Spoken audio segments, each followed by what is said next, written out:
What's up mga kabiyahero? Magandang umaga sa inyong lahat. Nababiyahe ka Joyride, mga 5 hours lang biyahe natin sa Sumatalin. Ano may income natin kay Joy?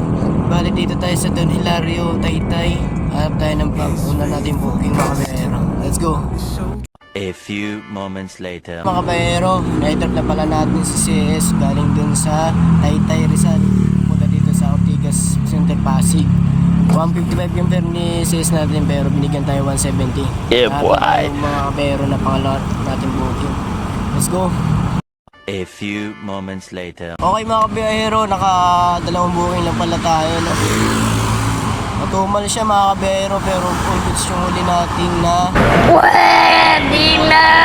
nagkaroon pa ng delay mga kabiyahero.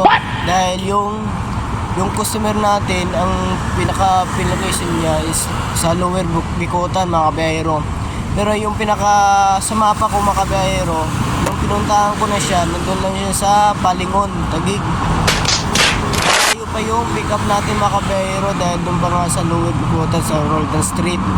Ang tatakbuhin ko pa nung mga kabiyahero, 6.5 kilometers, 16 minutes mga kabiyahero. Nag-ano naman yung customer natin na dagdagan na lang daw tayo dahil talaga 16 minutes mga kabiyahero yung tinakbo mga kabiyahero papunta sa Roldan Street papunta sa Taytay.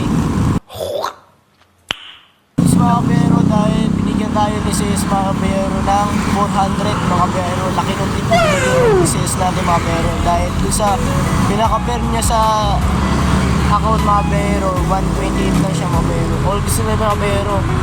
Ang oras mga kabiyahero alas 3:56 na ng hapon. Uwi na tayo mga kabiyahero dahil sobrang tumal. Dito lang mga kabiyahero. God bless, ingat sa mga biyahe. Spirit comfort me, and even told me